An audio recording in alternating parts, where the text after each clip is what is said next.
అందరికీ నమస్కారం అండి. ఈరోజు ఈ వీడియోలో మనం 2025 భోగి పండుగ ఏ రోజున వచ్చింది, అలాగే భోగి స్నానం ఏ సమయానికి చేయాలి, భోగి మంట ఏ సమయానికి వేయాలి, గోదా రంగనాథ స్వామి కళ్యాణం ఏ సమయంలో చేయాలి, భోగి పళ్ళు ఏ సమయంలో పోయాలి, అదేవిధంగా బొమ్మల కొలువు, అదేవిధంగా పేరంటాలకు తాంబూలం ఏ సమయంలో ఇవ్వాలనేది పూర్తి వివరాలు వీడియోలో తెలుసుకుందామండి.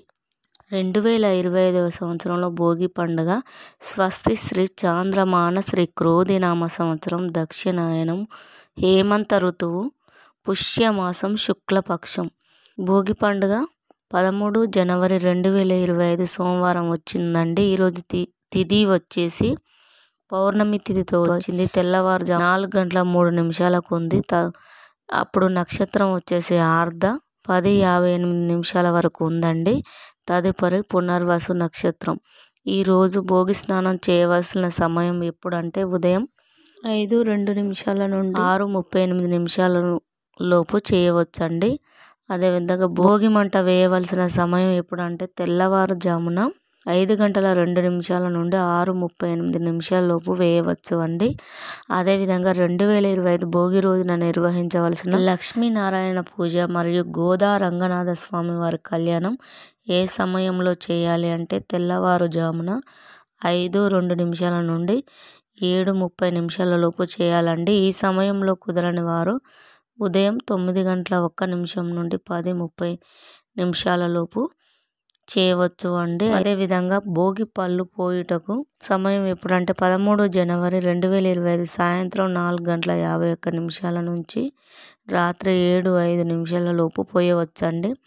అయితే 2025 బొమ్మల కొలువు నిర్వహించుకొని ముత్తైదువులకు తాంబూలం ఇవ్వటానికి శుభ సమయాలు ఎప్పుడు ఉన్నాయంటే భోగి రోజు, అదే 13 జనవరి 2025 సాయంత్రం 4:51 నుండి రాత్రి 7:05 వరకు ఇవ్వవచ్చు అండి. ఈ రోజుతో ధనుర్మాసం అనేది ముగుస్తుంది. అదేవిధంగా మకర సంక్రాంతి ఏ రోజున వచ్చిందంటే 14 జనవరి 2025 ఈరోజు పగలు 2:45 నుంచి మకర సంక్రాంతి అనేది ప్రారంభం. ఉత్తరాయణ పుణ్యకాలం అనేది ప్రారంభం అవుతుంది. శబరిమల మకర జ్యోతి దర్శనం అనేది జరుగుతుందండి ఇదే రోజు.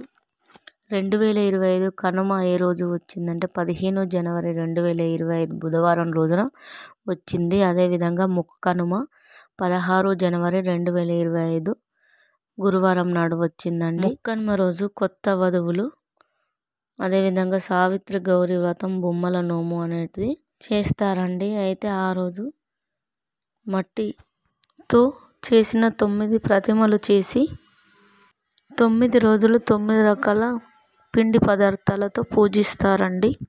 చివరి రోజున నీటిలో నిమజ్జనం చేస్తారండి. ఇది ఎందుకు చేస్తారంటే దీర్ఘ సుమంగలిగా ఉండటానికి. అలాగే పెళ్ళైన వారు, పెళ్ళి కాని వారు కూడా కొందరు చేస్తారు. ఎందుకంటే మంచి భర్త లభించడానికి కూడా ఈ వ్రతం అనేది చేస్తారండి. 15 కనుమ ఉంది కదా, కనుమ రోజున పశువుల పండుగ అని కూడా అంటారు. ఈ రోజున మినుములను ఎందుకు తినాలి అంటారంటే మన పితృదేవతలను తలుచుకుంటూ మినపగారెలు అనేది చేసుకొని తినాలని చెప్తుంటారు. ఈరోజు సూర్యుడు ఉత్తరాయణంలో ప్రవేశించినప్పుడు ఉష్ణోగ్రతలు పెరుగుతాయి. మినుములు తినడం వల్ల మనకు శక్తి అనేది లభిస్తుందని మరొక విధంగా పెద్దవాళ్ళు చెప్పారండి. అలాగే మాఘమాసంలో మనం పూజలు ఇట్లా చేయడానికి కూడా బలం కోసం ఈ విధంగా చేస్తారు. కనుమ రోజు ప్రయాణం చేయకూడదని కూడా అంటారండి. కనుమ రోజు కాకి కూడా కదలదనే సామెత ఉంది. ఎందుకంటే కనుమ రోజు ఉదయం మనం పశువులను పూజించడం మరియు ఆ రోజు గారెలు అలాగే పండగ చేసుకోవడం అనేది చేసి అలసిపోతారు. విశ్రాంతి తీసుకోవాలని కూడా ఈ విధంగా చెప్తారు. అందుకే తిరుగు ప్రయాణం తెల్లవారి పెట్టుకోవాలని అంటారు.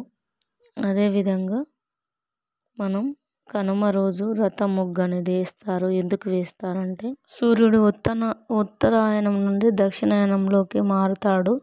దానికి ప్రతీకగా మనం రథం ముగ్గు అనేది వేస్తాము. రథం ముగ్గు అనేది ఇంటికి కొనలు వైపు ఉండేలా వేస్తారండి. ఈ విధంగా ఈ వీడియోలో మనం కనుమ, భోగి, సంక్రాంతి గురించి అన్ని విషయాలు తెలుసుకున్నాం కదా. వీడియో నచ్చినట్లయితే లైక్ చేయండి, షేర్ చేయండి, సబ్స్క్రైబ్ చేయండి.